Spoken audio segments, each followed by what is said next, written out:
Hai, Shalom. Apa kabar semuanya? Kita bertemu kembali dalam ibadah online pagi hari ini, saudara. Hari ini kita memperingati kenaikan Tuhan Yesus ke sorga. Dia kembali ke sorga karena memang dia berasal dari sorga. Tapi jangan pernah takut, Tuhan naik ke sorga. Dia mengutus Roh Kudusnya buat kita. Roh sukacita, roh penghibur ada dalam hati kita. Oleh sebab itu mari kita siapkan hati kita memuji menyembah Tuhan. Haleluya. Mari semua terima sukacita dari sorga.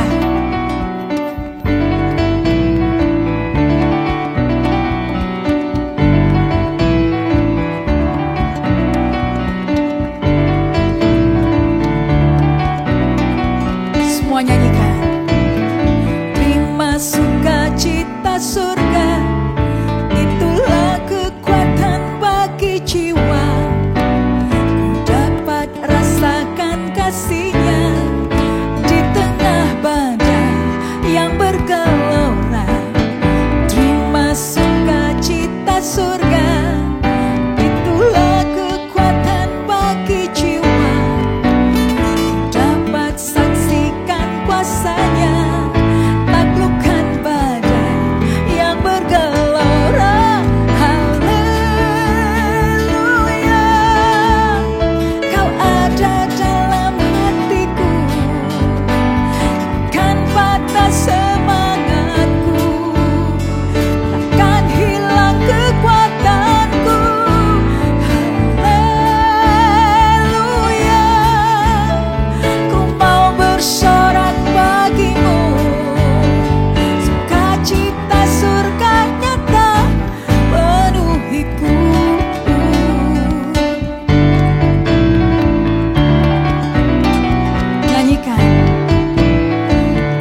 ke surga penuhi hati kita.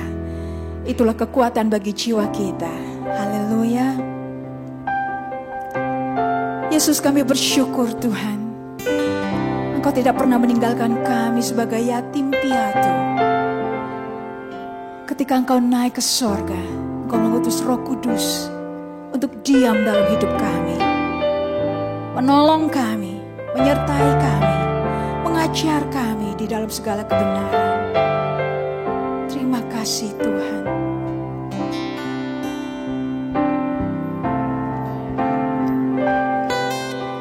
Yesus Tuhan ditinggikan, dimuliakan dan naik ke surga. Dia berikan Roh Kudusnya, menguatkan dan menolong selalu. Sungguh ku rindu bersekutu denganmu selamanya.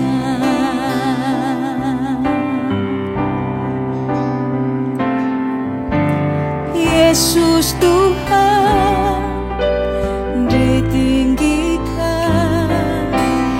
dimuliakan dan naik ke surga. Dia berikan Roh Kudusnya, menguatkan dan menolong selalu. Sungguh ku bersekutu denganmu selamanya.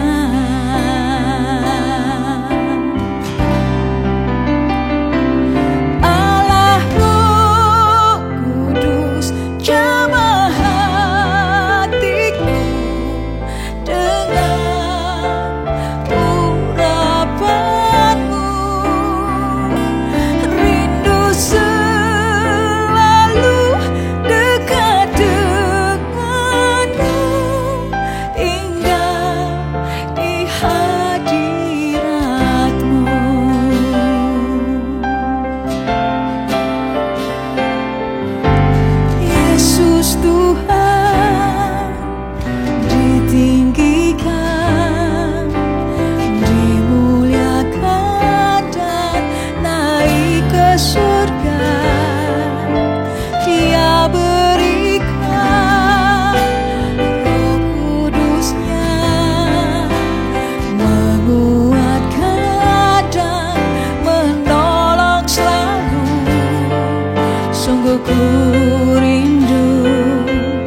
bersekutu denganmu selamanya.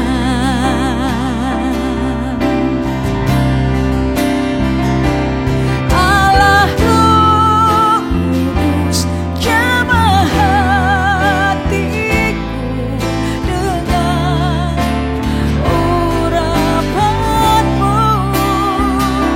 Rindu selalu dekat denganmu.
Saudara-saudara sekalian semuanya, shalom, selamat pagi dan selamat beribadah dalam ibadah online kita yang ke-10 dalam masa PSBB ini.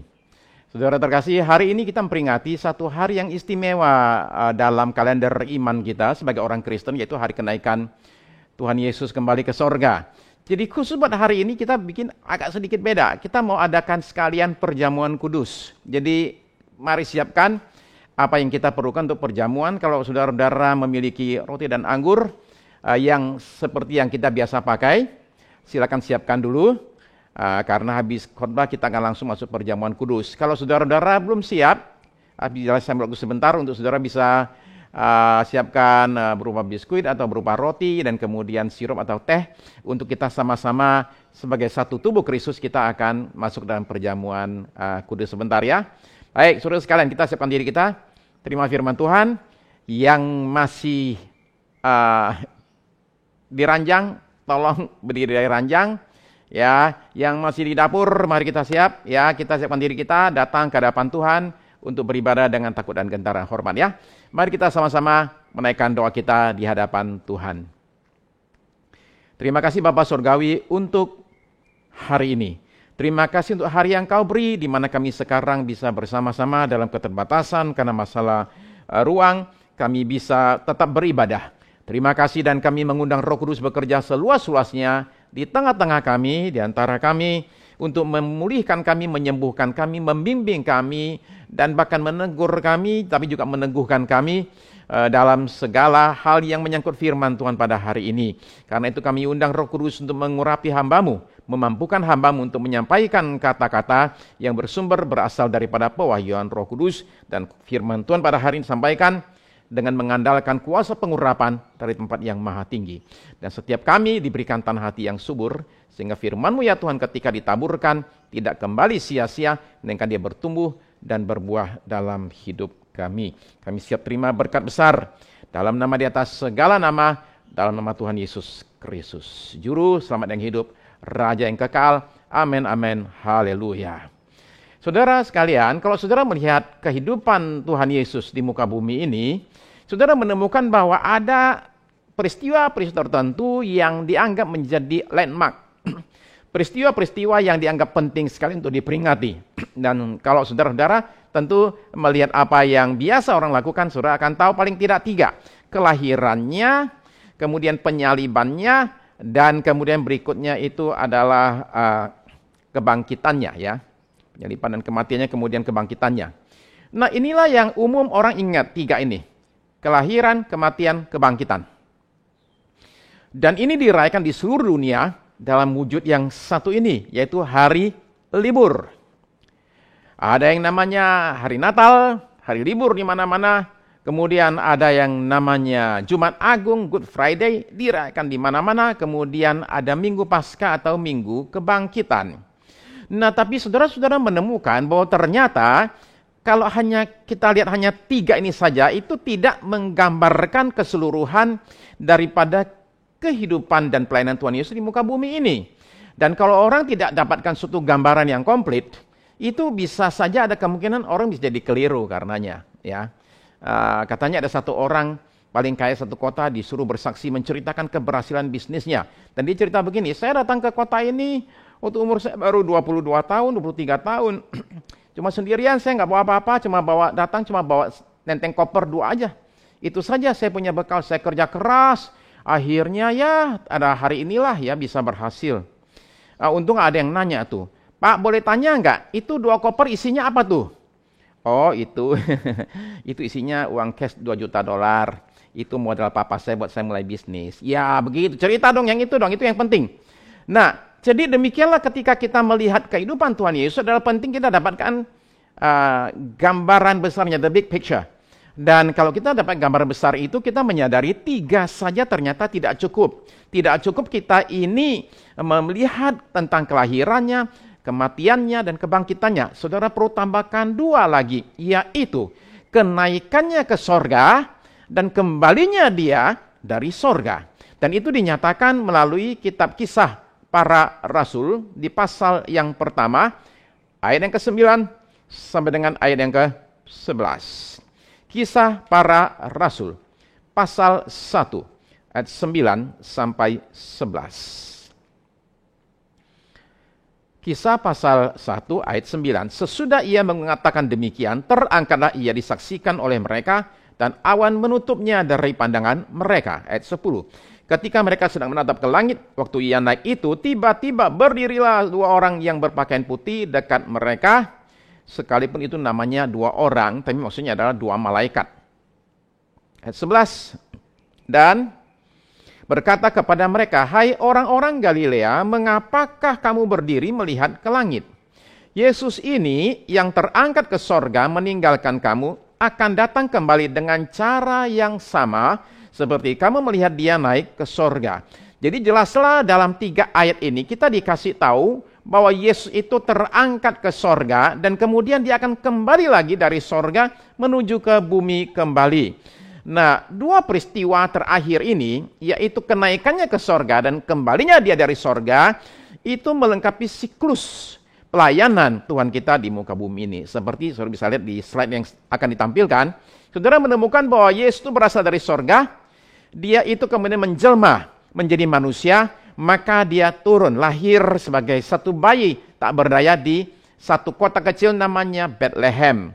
Nah, dari Bethlehem itu kemudian dia menuju ke Golgota. Di situ dia disalibkan dan di situ dia mati. Lalu kemudian pada hari yang ketiga, dalam kuburan itu dia bangkit. Nah, setelah dia bangkit, terus dia mengapain? Dia kemudian naik ke surga, ya. Nah, jadi komplitlah itu gambarannya, dan kemudian dia akan kembali lagi menggenapi apa yang harus dia lakukan. Nah, hari kenaikan Yesus ini itu cenderung kurang diperhatikan. Ya, kalau saudara perhatikan tadi saya mengatakan perayaan berbagai peristiwa dalam hidup Yesus itu dinyatakan dengan hari libur. Nah, hari kenaikan Tuhan Yesus itu ternyata hanya menjadi hari libur di sekitar 30 negara dari lebih dari 200 negara di dunia ini. Bahkan negara-negara yang merayakan Natal, merayakan Jumat Agung, itu mayoritas tidak merayakan hari kenaikan Tuhan Yesus. Termasuk negara-negara yang mayoritasnya Kristen sekalipun. Nah, kenapa demikian? Ini hari kenaikan ini dianggap tidak sepenting hari-hari lainnya. Kenaikan Tuhan Yesus ke sorga itu dianggap sebagai suatu anti klimaks. Klimaksnya itu kapan? Klimaks itu terjadi ketika dia bangkit dari kematian. Nah, itu ibarat pertandingan, di situ juaranya sudah ketahuan, ya. Pertandingan berikutnya udah nggak menarik. Kenapa? Udah tahu yang juara siapa. Jadi sudah nggak ada lagi, tegangnya itu udah nggak ada. Nah, jadi setelah kebangkitannya, semua yang lain dianggap sudah tidak penting lagi. Padahal kalau kita lihat dari perjalanan keseluruhan ini, the big picture, maka saudara menyadari kebangkitan Tuhan Yesus dari antara orang mati, itu kita ibaratkan kalau pertandingan baru semifinal. Belum final itu, ya. Baru semifinal, ya. Finalnya adalah ketika nanti dia itu akan kembali dari sorga turun ke muka bumi lagi. Itu finalnya, ya. Nah, saudara-saudara sekalian, pesta di sorga itu diadakan bukan ketika Tuhan Yesus bangkit dari kematian, tapi ketika dia kembali ke sorga. Jadi demikianlah sorga memandang peristiwa kenaikan Tuhan Yesus ini itu sebagai sesuatu yang pantas untuk dirayakan. Nah, kelahiran Tuhan Yesus dari seorang perawan itu dipermasalahkan. Karena orang bilang, gak mungkinlah masa perawan bisa melahirkan. Kematiannya juga dipermasalahkan. Bukan dia yang mati, katanya orang lain yang mati. Nah, kebangkitan Yesus itu lebih lagi dipermasalahkan. Masa orang mati bisa bangkit? Apalagi kenaikannya ke sorga. Mana bisa orang naik ke sorga seperti itu? Sorga ada di mana? Naiknya seperti apa? Berapa jauh dia naik? Demikianlah banyak sekali pertanyaan-pertanyaan skeptis ditanyakan tentang hal ini. Ya. Nah, astronot Rusia naik sampai ke atas ruang angkasa. Kemudian ditanya, ya, tentang pengalamannya, dan dia bilang, saya kok tidak menjumpai namanya Allah itu atau Tuhan itu, ya, nggak ketemu tuh saya di atas sana, kan katanya di atas, saya ke sana, saya lihat-lihat nggak ketemu tuh. Ada wartawan yang dengar omongannya nyelutuk begini, dia pasti akan berjumpa dengan Allah kalau saja dia berani buka baju astronotnya, ya, itu langsung akan ketemu tuh sama Tuhan tuh. Nah, saudara-saudara sekalian begini, penulis Injil Lukas dan Kisah Para Rasul itu orangnya sama, yaitu Dr. Lukas. Nah, dia dikenal sangat mendetail dalam catatannya yang dia catatkan di 2 kitab tersebut, Lukas dan Kisah Para Rasul. Nah, dia menceritakan kelahiran Yesus dikaitkan dengan fakta dan konteks sejarah. Yesus itu lahir ketika Kaisar Agustus mengadakan yang namanya sensus. Quirinus menjadi wali negeri Syria, dan Herodes raja Yudea. Semua ini adalah fakta sejarah. Dia menceritakan dengan detail apa yang dia sampaikan tersebut, dan kemudian dia menekankan sekali peristiwa kenaikan Tuhan Yesus ke surga itu ada saksi matanya, ya. Terangkatlah ia, disaksikan oleh mereka. Nah, jadi karena itu kenaikan Tuhan Yesus itu yang diceritakan itu adalah hasil daripada saksi mata yang menceritakan, kami lihat sendiri loh peristiwanya. Nah, mari hari ini kita melihat bagaimana dampak kenaikan Tuhan Yesus kepada 2 kelompok orang. Pertama, para rasul kita pada zaman dahulu, gereja mula-mula, dan kemudian bagaimana untuk kita pada masa kini.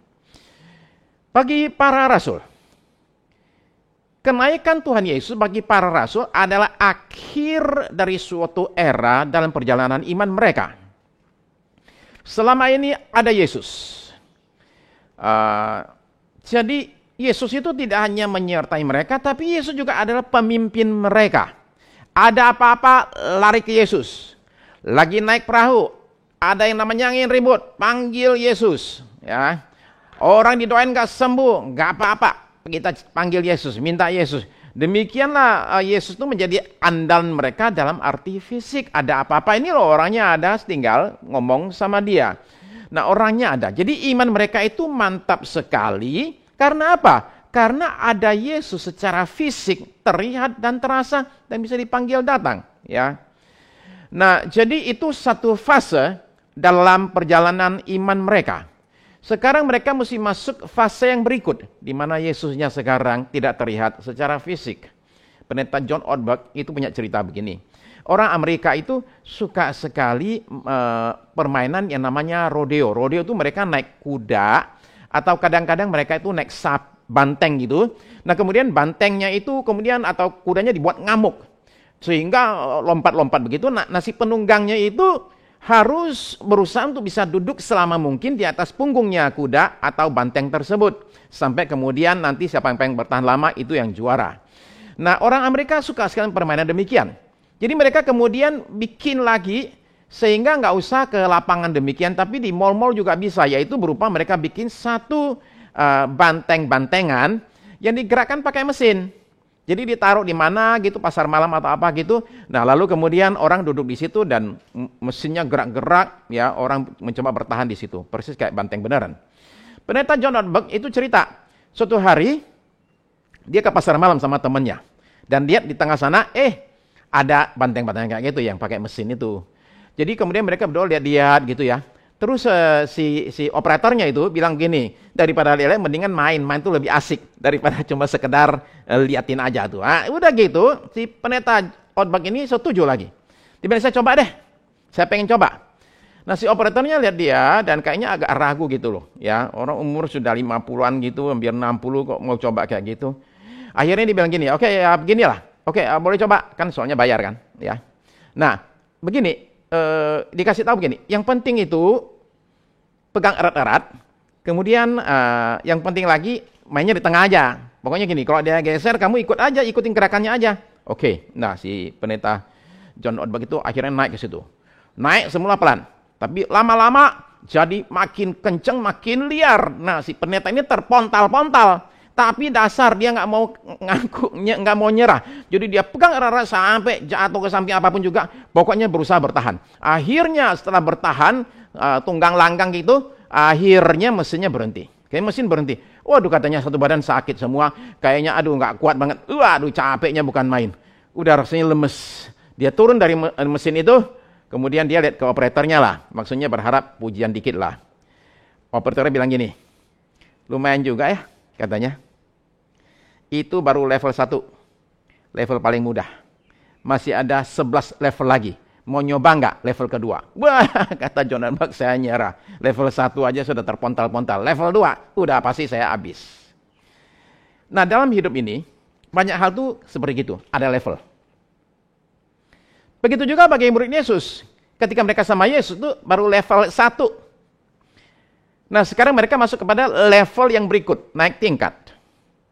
Nah, dalam kenaikan tingkat ini, saudara-saudara menemukan bahwa sekarang Yesusnya itu tidak terlihat secara fisik. Ya. Jadi kenaikan Tuhan Yesus ke sorga bagi para murid itu adalah akhir dari suatu periode dalam iman mereka, tapi juga sekaligus adalah awal dari suatu pendewasaan, sekaligus juga pertumbuhan gereja. Nah, saudara perhatikan Yohanes 16 ayat 12. Yohanes 16 ayat 12. Injil Yohanes pasal 16 ayat yang ke-12. Tuhan kita berkata demikian. Aku berkata kepadamu, sesungguhnya barang siapa percaya kepadaku, ia akan melakukan juga pekerjaan-pekerjaan yang aku lakukan, bahkan pekerjaan-pekerjaan yang lebih besar daripada itu, sebab aku pergi kepada Bapa. Nah, seringkali kita ini takut dengan hilangnya seseorang dalam hidup kita. Barangkali kita terlalu bergantung kepada orang tersebut. Itu mungkin pasangan kita, orang tua kita, atau siapapun juga lah. Ya. Kita bingung, kita mesti ngapain tanpa orang tersebut dalam hidup kita. Kita bergantung kepada orang itu, ketika dia pergi kita kebingungan. Tapi saudara-saudara sekalian, justru menurut saya di situ letak pergulatan yang penting. Bahwa kita akhirnya mau tidak mau, do or die. Orang kalau sudah kepepet, itu biasanya apa-apa juga bisa. Maksudnya demikian. Ya. Kalau saudara suka nonton film, itu ada film judulnya The Martian. The Martian ini adalah satu film yang menceritakan tentang sekelompok astronot dari Amerika Serikat yang tinggal di planet Mars. Di situ mereka tinggal di situ, hidup di situ. Lalu kemudian terjadilah badai di planet tersebut. Nah, rupanya badainya itu hebat. Mereka dipaksa meninggalkan tempat tinggal mereka itu, koloni mereka di Mars itu. Nah, dalam keadaan buru-buru, mereka berangkat semua, ternyata temannya satu ketinggalan di situ. Sementara pesawat sudah naik pulang ke bumi. Ya, nah saudara kan tahu jaraknya bumi ke Mars itu 225 juta kilometer. Itu sudah jalan, nggak bisa balik lagi. Demikianlah orang ini sekarang tertinggal. Ya, tertinggal dan apa yang harus dilakukan? Nah, ditinggal demikian. Orang ini dalam keadaan kepepet terpaksa mengambil langkah-langkah yang perlu dilakukan supaya dia bisa bertahan sampai teman-temannya balik menjemput dia lagi. Nah, demikianlah dalam hidup kita, saudara-saudara sekalian, pendewasaan itu terjadi ketika yang selama ini kita andalkan itu tidak terlihat lagi. Ya. Nah, Tuhan kita harus kembali ke sorga. Kalau tidak, gerejanya tidak enggak menjadi dewasa dan tidak berkembang. Ya. Kata Tuhan Yesus di Yohanes 16 ayat yang ke-7. Yohanes 16 ayat yang ke-7. Yohanes 16 ayat yang ke-7. Namun benar yang kukatakan ini kepadamu adalah lebih berguna bagi kamu jika aku pergi. Perhatikan kata-kata penting ini. Adalah lebih berguna bagi kamu jika aku pergi. Sebab jikalau aku tidak pergi, penghibur itu tidak akan datang kepadamu. Tetapi jikalau aku pergi, aku akan mengutus dia kepadamu. Nah, saudara-saudara perhatikan yang saya katakan ini. Kenapa saya berkata kalau Yesus itu tetap ada di dunia, gereja itu sulit berkembang. Ya. Kenapa saya berkata demikian? Karena semua orang itu maunya pasti dengar dari Yesus saja. Nggak mau dari yang lain. Kalau ada Yesusnya, ada secara fisik, semua orang akan ke dia saja. Ya. Saya kasihkan gambaran begini. Ya. Saudara tahu bahwa bagi orang Katolik, Paus itu adalah gembala. Ya. Bagi miliaran orang-orang Katolik. Ya. Nah, begitu besarnya karisma Paus, sehingga setiap orang Katolik itu ingin sekali berjumpa dengan Paus secara langsung, secara pribadi, mendapatkan namanya audiensi pribadi dengan Paus, di mana mereka bisa berbicara dengan Paus, didoakan dan lain sebagainya. Tapi pertanyaannya adalah bagaimana caranya? Nah, zaman sebelum Corona, ketika suasana masih normal, waktu itu masih normal, sekarang nggak normal, ketika zaman masih normal itu saudara datang hari Rabu ke Vatikan. Karena tiap Rabu, Paus itu kemudian dia akan keliling, ya, naik mobilnya itu, dan kemudian sebisa mungkin dekat dengan umat Katolik, ya, dan saat itu saudara boleh coba sapa beliau. Cuman ada sedikit masalah, yaitu yang hadir itu ratusan ribu orang desak-desakan pengen juga menyapa Paus. Ya, kalau saudara-saudara dapatnya paling ujung sana, ya sudah, forget it. Saya baca koran Inggris, The Independent, yang berkata demikian, kalau mau ketemu Paus secara pribadi, paling gampang jadilah uskup. Karena uskup Katolik itu 5 tahun sekali harus ketemu dengan Paus, 5 tahun 1 kali, ya. Tapi masalahnya adalah begini, nggak mungkin mereka kumpul rame-rame dari seluruh dunia karena pelayanan bisa berhenti kalau semuanya pada datang kumpul-kumpul. Nah, maka dibuatlah per wilayah. Tiap wilayah itu dapat jatah untuk datang sekian orang. Nah, mereka cuma dikasih waktu 10 menit tiap paus untuk bikin laporan tentang situasi pelayanan mereka, pengembalaan mereka di tempat masing-masing. Tidak ada waktu bicara soal pribadi atau pergumulan pribadi. Ya, saking banyaknya yang ngantri mesti kasih laporan. Ya, laporan hanya tentang pelayanan. Tetap aja nggak semua kebagian. Kenapa? Karena jumlah uskup di seluruh dunia, uskup Katolik itu 5.300. Ya. Jadi akhirnya ada uskup yang 10 tahun sekali baru bisa ketemu sama yang namanya paus. 10 tahun sekali loh. Nah, sekarang saudara bayangkan kalau Yesus itu ada di dunia. Itu sekian juta yang namanya pendeta, ya, pastor, uskup, semua pengen ketemu sama Yesus. Bisa-bisa tiap orang dapat jatahnya 100 tahun 1 kali loh baru ketemu, ya. Nah, jadi kalau Tuhan Yesus ada di dunia ini, saya mau tanya saudara, oke? Kita tahu ada Tuhan Yesus itu, katakanlah contohlah di Yerusalem, saudara mau nggak didoain sama saya atau sama Yesus? Jelas saudara akan pilih Yesus lah. Nah, saudara akan berusaha antri ke situ, ya. Nunggu sampai berpuluh-puluh tahun. Seperti ini ada cerita dari Amerika begini. Majalah Christianity Today itu melaporkan KKR Billy Graham di satu kota. Walah, ramelah itu. Sekian puluh ribu orang datang dan kemudian banyak terjadi pertobatan. Maju ke depan terima Yesus. Nah, kemudian lalu wartawan nanya beberapa orang, gimana sih pengalamannya? Kamu sekarang sudah terima Yesus, ya. Salah satu jawabannya begini. Aduh, saya rasanya kok lega sekali. Saya itu sudah lama pengen terima Tuhan Yesus. Jadi saya udah tunggu Billy itu datang. Lama dia nggak datang. Akhirnya saya bisa maju ke depan juga dan terima Tuhan Yesus.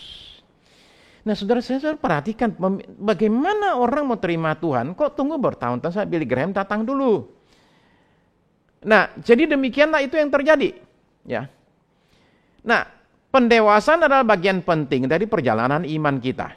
Kita tidak boleh terus-menerus menjadi anak-anak secara iman, ya. Memang secara sikap ya kita harus seperti anak-anak ketika datang kepada Tuhan. Tapi bukan sikap kekanak-kanakan. Yang dimaksud adalah sikap percaya yang polos. Jadi kita harus meninggalkan sikap kanak-kanak kita. Harus menjadi dewasa. Dan untuk itu Yesus harus meninggalkan kita dan dia mesti kembali ke sorga. Itu salah satu alasan kenapa dia mesti naik ke sorga. Nah, orang tua suatu hari harus meninggalkan anaknya atau mesti terpisah dari anaknya supaya anaknya itu bisa menjadi dewasa. Kalau tidak, anak itu akan terus-menerus bergantung kepada orang tuanya, tidak pernah mengalami pendewasaan. Ya memang ada resiko, kita mesti akui. Resikonya itu apa? Ada bahaya, ada aniaya, ya. Tapi semua itu adalah ujian dan tantangan yang harus dilewati dalam proses pendewasaan. Itu mesti terjadi. Hal-hal itu resiko yang perlu diambil, saudara sekalian. Nah, tapi supaya murid-muridnya itu bisa menghadapi kepergian Tuhan kita itu, maka mereka dikuatkan dalam 3 hal berikut. Kekuatan yang pertama adalah 1. Mereka diberitahu Yesus itu pergi kemana? Kalau dia pergi kemana? Mari kita baca Yohanes 14, ayat 1 sampai dengan ayat yang ke-2. Yohanes 14, ayat 1 sampai 2. Yohanes 14, ayat 1 sampai 2. Janganlah gelisah hatimu, percayalah kepada Allah, percayalah juga kepadaku. Di rumah Bapakku banyak tempat tinggal. Jika tidak demikian tentu aku mengatakannya kepadamu. Perhatikan bagian ini. Sebab aku pergi ke situ untuk menyediakan tempat bagimu. Yohanes 16 ayat 28. Yohanes 16 ayat 28. Ya, Yohanes 16 ayat 28. Aku datang dari Bapa dan aku datang ke dalam dunia. Aku meninggalkan dunia pula dan pergi kepada Bapa. Nah, jadi pernyataannya itu jelas sekali. Yesus memberitahu, aku ini akan pergi kemana? Akan pergi kepada Bapa. Dengan demikian murid-muridnya itu tidak hidup dalam kegamangan dan dalam suatu kebingungan. Mereka nggak perlu lagi bertanya-tanya, guru kita itu ada di mana ya? Setelah dia pergi itu dia ada di mana? Ya, terus kita di sana pergi ke sana gimana dan lain sebagainya. Ya, kalau saudara-saudara bayangkan begini ya, saudara bilang sama anak saudara gini, nak, papa atau mama mesti pergi ya. Tapi papa nggak bisa tahu nggak kasih tahu sama kamu, papa mau pergi kemana, karena papa aja nggak tahu papa mau kemana. Bayangkan anak kalau dikasih tahu demikian, seperti apa bingungnya dan gelisahnya anak-anak kalau seperti begini.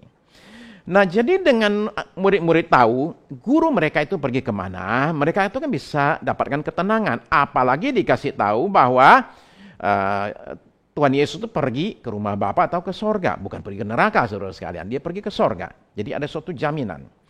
Sesat-sesatnya seseorang, tidak ada yang lebih sesat daripada orang yang bahkan tidak tahu dia mesti pergi kemana. Itu sesat-sesatnya.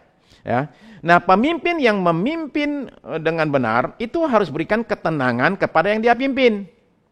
Pemimpin mesti tahu dia mau kemana. Dalam hal ini, Tuhan kita adalah pemimpin yang hebat. Dia kasih tahu, dia pergi kemana. Itu yang pertama. Murid-muridnya dikuatkan dengan cara dikasih tahu, Yesus pergi kemana. Tapi yang kedua, mereka juga diberikan jaminan, mereka akan nyusul ke sana. Ini yang luar biasa, brilian sekali. Tidak hanya Tuhan kasih tahu, saya mau ke sana, tapi kalian pun suatu hari akan saya bawa ke sana juga. Ya, nah, itu yang luar biasa. Oke? Ayat 3, Yohanes 14. Yohanes 14 ayat 3. Dan apabila aku telah pergi ke situ dan telah menyediakan tempat bagimu, aku akan datang kembali dan membawa kamu ke tempatku, supaya di tempat di mana aku berada, kamu pun berada. Jadi mereka diberikan jaminan ini, bahwa mereka akan berjumpa kembali dengan Tuhan yang mereka kasihi itu. Bahwa perpisahan ini, kepergian ini hanya sementara saja sifatnya, mereka akan bersatu kembali di tempat yang sangat indah. Ya.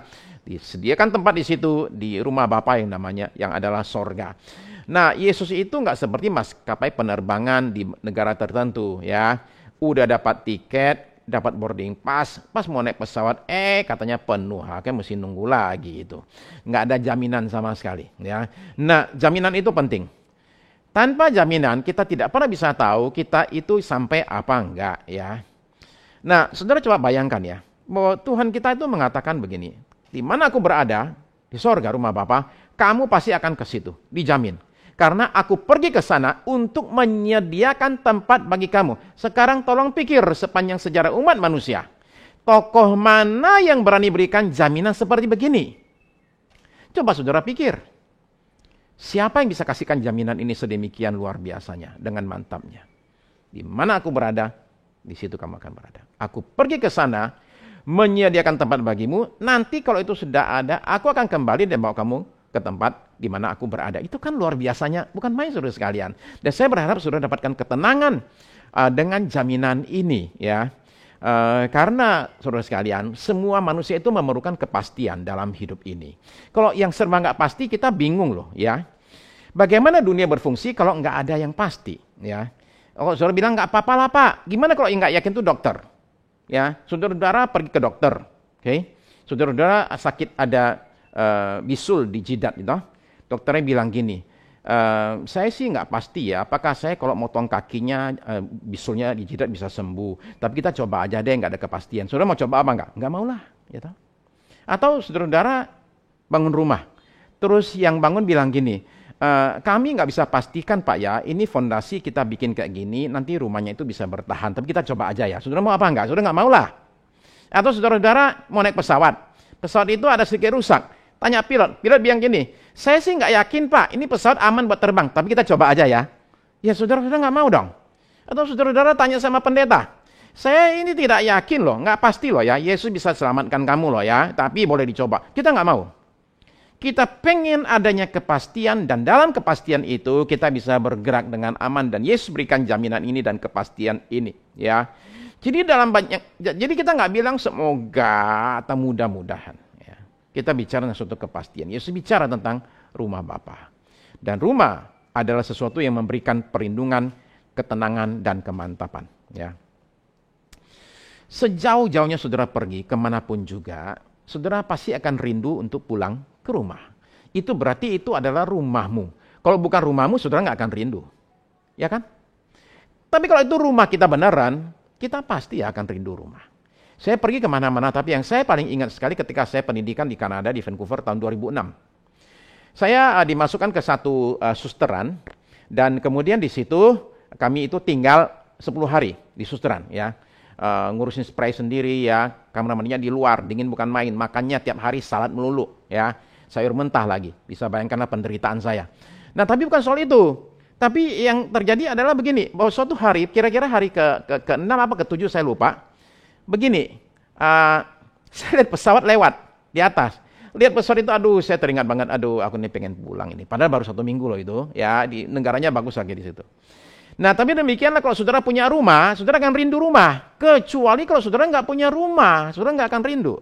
Nah saya ingat saudara-saudara sekalian, rumah kita itu, rumah Bapa itu adalah tempat, itu rumah kita yang sejati, itu rumah Papa kita. Ya, dan kita semua mestinya punya kerinduan untuk sampai di situ. Nah saudara mungkin nggak punya rumah di dunia ini. Tapi Yesus berikan kepada kita jaminan satu rumah di sorga. Ya. Di rumah Bapakku banyak tempat tinggal. Sebab aku pergi ke situ untuk menyediakan tempat bagimu. Itu jaminan yang luar biasa sekali. Ya, dan ini adalah jaminan yang bisa kita percayai. Bangsawan Irlandia, Lord Congleton, itu di Dublin, Irlandia Utara, di daerah Irlandia sana itu dia berjanji akan hapuskan utang orang-orang yang sewa di tanah milik dia. Ini kaya sekali, punya banyak rumah, tanah, dan dia sewa-sewakan. Jadi kemudian suatu hari dia bilang gini, saya akan hapuskan utang yang nyewa di tempat saya hapuskan semua hutangnya dengan catatan besok datang ke kantor saya sebelum jam 12 siang. Datang ke kantor saya, ketemu sama saya akan janji saya akan hapuskan semua utangnya. Nah besoknya di luar kantornya itu berkumpul ratusan orang. Semua punya utang sama dia. Tapi nggak ada yang berani masuk. Semua nunggu, siapa orang pertama gitu. Kok nunggu-nunggu, semua nunggu dari pagi sampai siang, menjelang jam 12, nggak ada yang berani masuk. Akhirnya dekat-dekat jam 12 siang, satu orang lari masuk ke dalam. Dan dia masuk ke dalam ketemu Lord Congleton, dan dia bilang, saya minta tolong, saya punya utang dihapus. Lalu si bangsawan ini bertanya begini, apakah Anda percaya, saya benar-benar akan hapuskan utang saya, hanya karena Anda minta seperti itu? Dan ini si orang yang sewa ini berkata demikian, iya, karena saya yakin Anda orang yang bisa dipegang janjinya. Terus Lord Congleton tanya begini, saya pengen tahu, apakah Anda orang yang bekerja keras untuk keluarga Anda? Ini jawabannya brilian. Loh begini, waktu Anda kasih janji, Anda nggak ngomong sama sekali. Nggak ada syarat itu. Anda cuma suruh saya datang, saya cuma ngomong aja. Nggak ada janjinya mesti kerja keras. Sekalipun saya kerja keras, ya nggak ada bagian itu. Orang itu dikasih tahu, oke, utang kamu lunas semua. Dia keluar sambil ketawa-ketawa, yeay, lunas. Nah, yang lain baru sadar, yuk rupanya benar mau masuk udah telat. Kenapa? Jam 12 sudah lewat. Jadi ada banyak orang terima janji, tapi nggak semua orang terima kegenapan daripada janji tersebut. Saudara-saudara sekalian, janji dari Yesus adalah janji yang bisa dipercaya, karena turun 3 ayat, dia berkata begini, kata Yesus kepadanya, ayat 6, ya, Yohanes 14, ayat 6. Kata Yesus kepadanya, akulah jalan, kebenaran, dan hidup. Tidak ada seorang pun yang datang kepada Bapa kalau tidak melalui aku. Akulah jalan, kebenaran, dan hidup. Dia adalah kebenaran. Tidak mungkin dia bohong. Ya, mereka diberikan jaminan. Mereka itu akan dapat tempat di surga. Ya. Nah, saudara terkasih, itulah yang Tuhan kita lakukan buat kita. Ya. Lalu kemudian, saudara-saudara terkasih, bagian poin yang ketiga. Hal yang ketiga yang Tuhan Yesus lakukan untuk menguatkan murid-muridnya adalah, yaitu dia berjanji akan berikan seorang penolong yang akan menyertai mereka dan bahkan berdiam dalam diri mereka. Saudara perhatikan di Yohanes 14 ayat 16 sampai 18. Yohanes 14 ayat yang ke-16 sampai 18.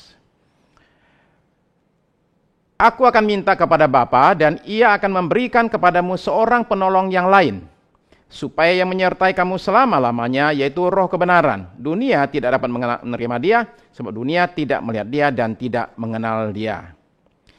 Tetapi kamu mengenal Dia, sebab Ia menyertai kamu dan akan diam di dalam kamu. Aku tidak meninggalkan kamu sebagai yatim piatu. Aku datang kembali kepadamu.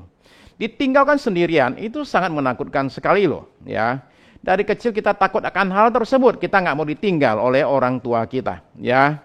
Nah demikian juga lah murid-murid yang imannya itu masih belum terlalu kuat sekalipun itu, mereka itu dijanjikan diberikan seorang penolong yang sama, yang sejenis. Dan saudara-saudara perhatikan kata-kata Tuhan Yesus, aku tidak akan meninggalkan kamu sebagai yatim piatu. Kita tidak dibiarkan sendirian, tapi diberi seorang penolong Roh kebenaran. Nah, Roh Kudus dicurahkan, ini yang mengubahkan segala-galanya. Saudara, saya perlu tahu bahwa Tuhan Yesus itu bukan percaya kepada murid-muridnya. Dia tidak mempercayakan penerusan daripada pelayanannya itu kepada murid-murid. Yang dia percaya itu bukan murid-muridnya. Yang dia percaya itu adalah Roh Kudus. Nah, dia percaya begitu Roh Kudus dinyatakan bagi murid-muridnya, di situ mereka akan alami perubahan besar dalam pelayanan mereka.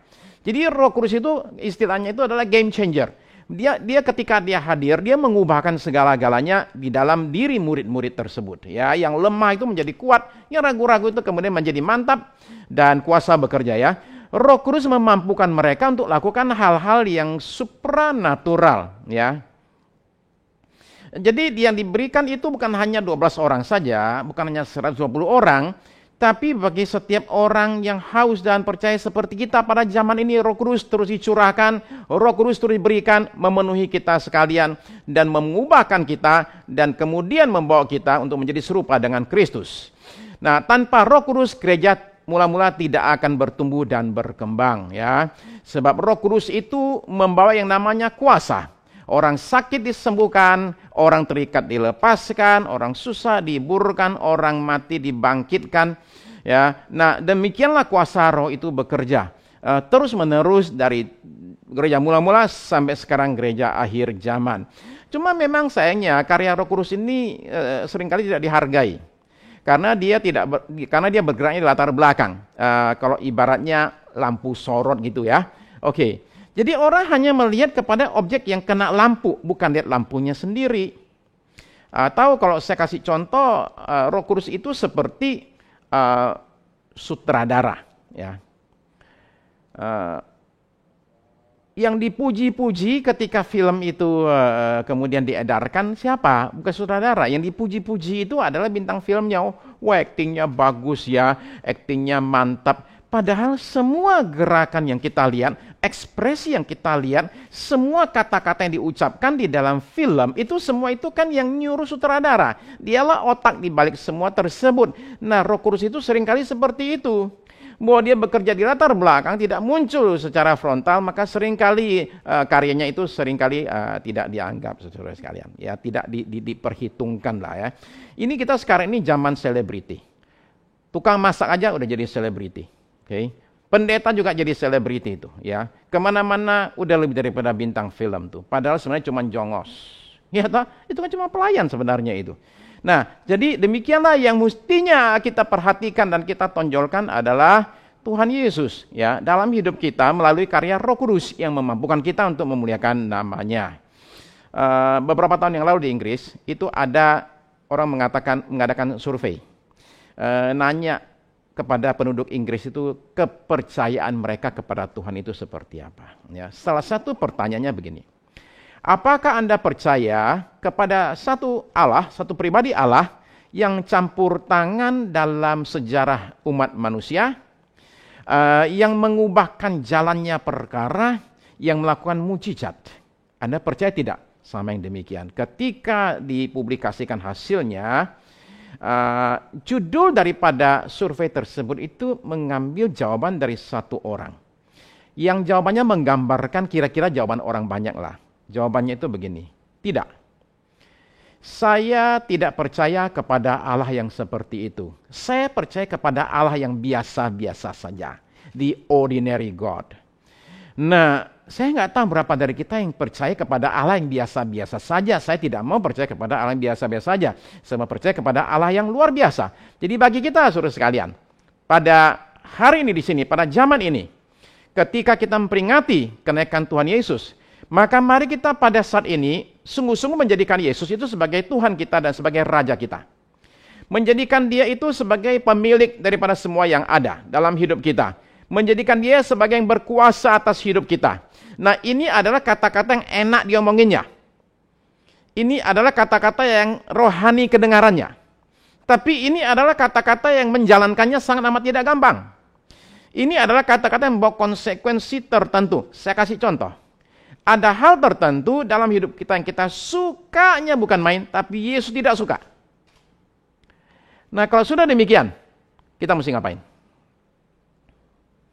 Menyenangkan Yesus atau menyenangkan diri kita? Itu kita mesti pikirkan ketika kita mengatakan Yesus adalah Tuhan dan Raja atas hidup saya. Atau barangkali ada hal tertentu kita tidak suka sekali, tapi Yesus suruh kita melakukannya. Lakukan apa tidak? Ini adalah konsekuensi-konsekuensi yang perlu kita pikirkan ketika saya ajak kita semua untuk serius dengan Tuhan. Ketika saya ajak saudara-saudara sekalian, sebagai jemaat GBI Putra, untuk kita itu tidak main-main dengan kerohanian kita. Untuk kita dalam hidup kita itu tidak setengah-setengah. Tidak tanggung-tanggung, saudara-saudara sekalian. Untuk kita jadi Kristen yang benar. Jadi Kristen yang sungguh-sungguh enggak tanggung-tanggung.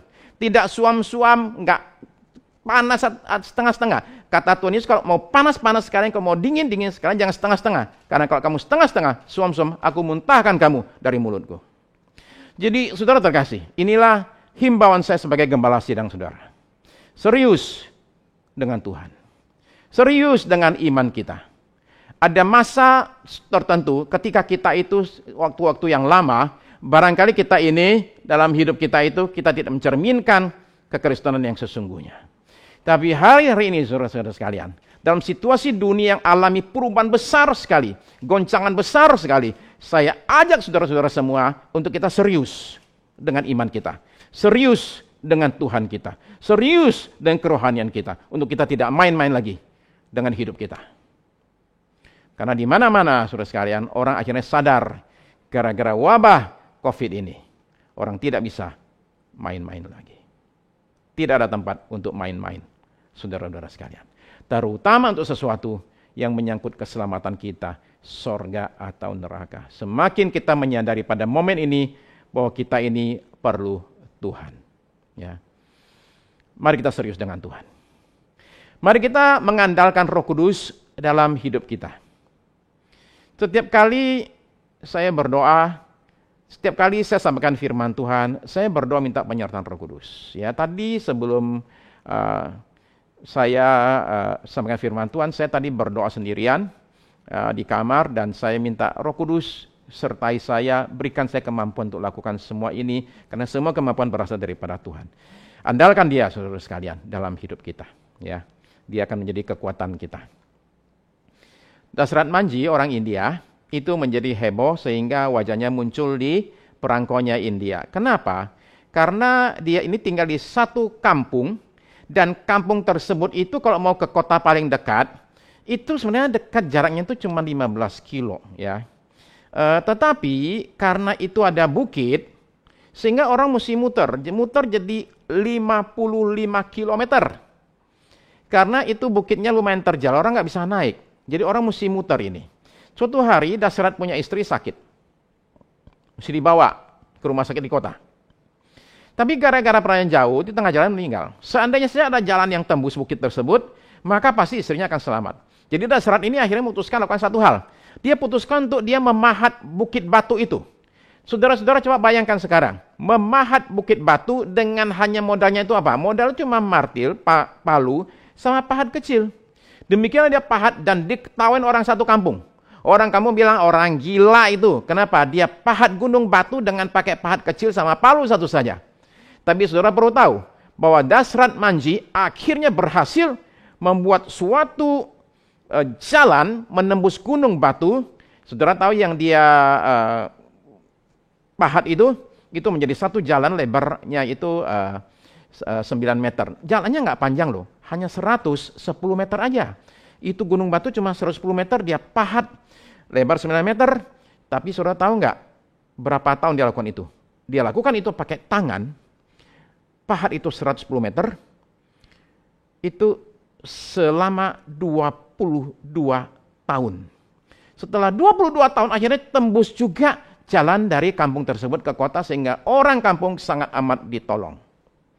Saya kagum sekali dengan orang ini. Dunia kagum dengan orang ini sehingga Dasrat Manji akhirnya itu dibuat filmnya itu. Orang bikin film tentang hidupnya, The Mountain Man. Jadi orang kagum dengan dia. Saya kagum dengan dia. Tapi saya juga berpikir, seandainya dia punya dinamit, bukankah dia tidak harus banting tulang selama 22 tahun? Bukankah lebih banyak lagi orang ketolong? Seandainya dia punya dinamit, boom, satu kali saja semuanya beres. Ya, kerjaan jadi selesai. Saudara-saudara sekalian, Roh Kudus itu kuasanya itu seperti dinamit. Dia sanggup melakukan hal-hal yang secara manusiawi itu tidak sanggup kita lakukan. Kuasa itu tersedia buat kita semua. Jangan sampai kita diberikan kuasa itu dan kita tidak memanfaatkannya. Jadi mari kita sekarang ini sebagai satu gereja, kita ini membuka diri kita untuk Roh Kudus bekerja di tengah-tengah kita. Sekalipun sekarang di rumah masing-masing, saya berdoa, Roh Kudus menjamah saudara, Roh Kudus menyembuhkan saudara, Roh Kudus mengubahkan saudara-saudara sekalian. Sehingga ibadah kita bukan ibadah biasa-biasa, tapi ibadah yang mengandung kuasa di dalamnya. GP Putra ada karena karya Roh Kudus. Maka saudara-saudara sekalian, hari ini saja kita semua masuk dalam dimensi rohani dan iman yang lebih tinggi. Sejak kita terima Yesus sebagai Raja dalam hidup kita, dan sejak kita menjadikan Dia sebagai majikan atas hidup kita, dan saya ajak kita mengizinkan Roh Kudus dari Yesus itu untuk menuntun kita kepada seluruh kebenaran dan bekerja dalam hidup kita sebagai pribadi dan juga sebagai umat Tuhan dalam satu gereja yang akan mengandalkan kuasa roh yang akan dinyatakan dengan luar biasa atas hidup saudara dan saya. Saja kita semua pada hari ini, saat ini, momen ini, untuk kita sama-sama bangkit berdiri. Kita akan masuk dalam perjamuan kudus dan masuk dalam doa. Kita akan tutup ibadah kita ya. Mari kita sama-sama siapkan hati kita. Sekarang ambillah roti dan anggur saudara. Kita bersiap-siap ya. Terima perjamuan ini. Terima kasih Bapa Surgawi untuk hari ini. Terima kasih untuk bimbingan Roh Kudus, karya Roh Kudus atas kami semua melalui ibadah pada hari ini. Kami menaikkan syukur kami, terima kasih kami untuk apa yang Tuhan perbuat atas hidup kami. Terima kasih untuk kenaikan-Mu ke sorga ya Tuhan. Dan dari situ Roh Kudus curahkan buat kami semua. Kami hari-hari ini membuka diri kami untuk semakin dikuatkan, semakin diteguhkan, semakin dipakai oleh Roh Kudus. Mampukan kami untuk menjadi satu alat yang menjadi alat yang berkenan untuk Roh Kudus pakai untuk memuliakan nama-Mu saja Tuhan. Dan terima kasih untuk karya-Mu di kayu salib 2000 tahun yang lalu, di mana Tuhan kami peringati kematian-Mu hari ini melalui perjamuan kudus ini. Kuduskan, sucikan kami semua sehingga kami terima berkat besar melalui perjamuan ini. Kami siap diberkati dalam nama Yesus. Saudara terkasih, mari siapkan roti di tangan saudara ya. Saja kita semua untuk kita sama-sama boleh terima ini dengan iman percaya bahwa ketika kita makan dan minum, ini adalah tubuh dan darah Tuhan kita. Saudara terkasih, dengarkanlah apa kata firman Tuhan ini.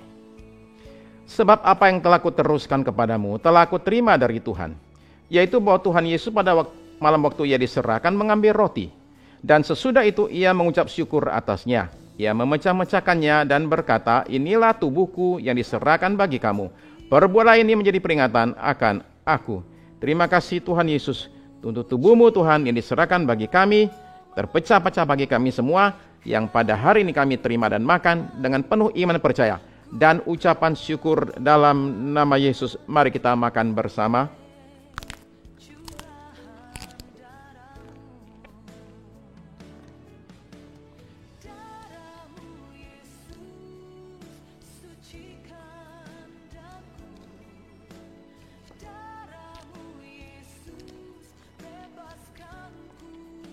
Persiapkan anggur saudara-saudara. Kalau saudara-saudara siap, mari kita angkat anggur kita. Demikian juga ia mengambil cawan sesudah makan, lalu berkata, "Cawan ini adalah perjanjian baru yang dimeteraikan oleh darahku. Perbuatlah ini setiap kali kamu meminumnya, menjadi peringatan akan aku." Terima kasih Tuhan Yesus. Cawan perjanjian baru ini Tuhan, dimeteraikan oleh darah yang berharga, darah yang suci, darah yang mahal itu, yang kami terima dan minum pada saat ini dengan penuh iman percaya dan ucapan syukur dalam nama Yesus. Mari kita minum bersama.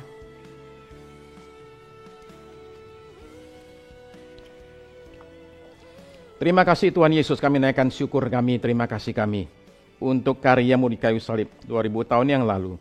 Terima kasih untuk kematian-Mu dan kebangkitan-Mu dari antara orang mati. Dan terima kasih hari ini untuk kenaikan-Mu kembali ke sorga. Dan terima kasih karena suatu hari Engkau akan datang kembali ke muka bumi ini menjemput kami sekalian. Terima kasih, kami bersyukur Tuhan Yesus. Hamba berdoa, mohonkan berkat-Mu dinyatakan atas umat-Mu di GBI Putra. Dalam masa-masa ini kami berlindung hanya kepada Engkau saja ya Tuhan. Engkaulah andalan kami dan perlindungan kami. Engkaulah tempat kami berlari ya Tuhan. Di saat dunia dalam keadaan gelap, Engkaulah terang kami. Di saat dunia kacau balau, Engkaulah andalan kami. Di saat orang berlari kemana-mana dalam keadaan panik, Engkaulah yang menjadi pegangan kami. Terima kasih Tuhan, biarlah Engkau terus menyatakan berkat-Mu atas kami semua, sehingga masa krisis ini akan kami kenang sebagai masa di mana Tuhan sungguh-sungguh terasa dekat dengan kami. Tuhan, kami alami kuasa-Mu secara langsung melalui masa-masa ini. Terima kasih untuk anugerah-Mu Tuhan. Hamba memohonkan Engkau menyatakan pagar perlindungan-Mu, menyatakan payung perlindungan-Mu atas umat-Mu di GBI Putra, sehingga di bawah perlindungan payung-Mu Tuhan, di dalam pagar keamanan-Mu ya Tuhan, kami ini akan aman, dijauhkan dari segala sakit penyakit, dari segala serangan virus, serangan kuman. Bahkan dalam perlindungan Tuhan, dijauhkan dari segala niat jahat manusia, dari hal bukan daripada Tuhan. Di dalam pagar Tuhan, berkat Tuhan dicurahkan atas kami semua, sehingga kami semua tak kekurangan apapun juga. Bahkan ketika krisis ini berlalu, hamba berdoa keadaan kami lebih baik daripada sebelum krisis. Terima kasih Tuhan Yesus, kami terima ini sebagai janji Tuhan bagi umat-Mu di GBI Putra. Terima kasih Tuhan, terima kasih. Pimpin kami semua satu persatu. Tuhan, kami semua serahkan hidup kami ke dalam tangan Tuhan. Engkaulah yang menjadi Raja kami, menjadi Tuhan kami. Dan Roh Kudus bekerja seluas-luasnya di tengah-tengah umat di GBI Putra. Terima kasih Tuhan, terima kasih buat semuanya ini. Kami serahkan bangsa negara kami ke dalam tangan Tuhan. Tuhan boleh campur tangan menyatakan berkat-Mu atas bangsa kami.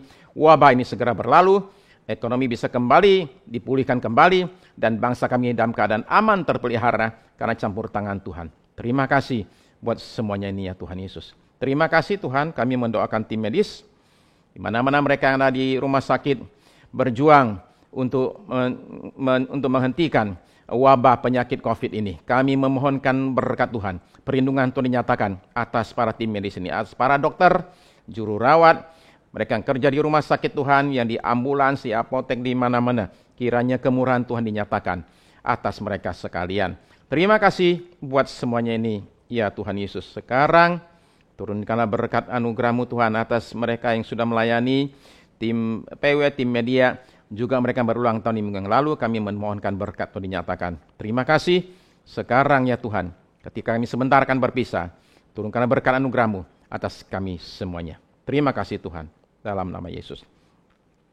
Saudara-saudari terkasih dalam Tuhan Yesus, ibadah kita pada hari ini sudah selesai. Marilah kita berpisah satu dengan yang lain, dengan membawa berkat berlimpah dari Allah Bapa kita di sorga, kasih karunia dari Tuhan kita Yesus Kristus, dan bimbingan, pertolongan, penyertaan Roh Kudus menyertai kita sekalian Dari sekarang ini sampai Maranatha, Tuhan kita kembali kali yang kedua. Terimalah berkat ini. Amin. Amin.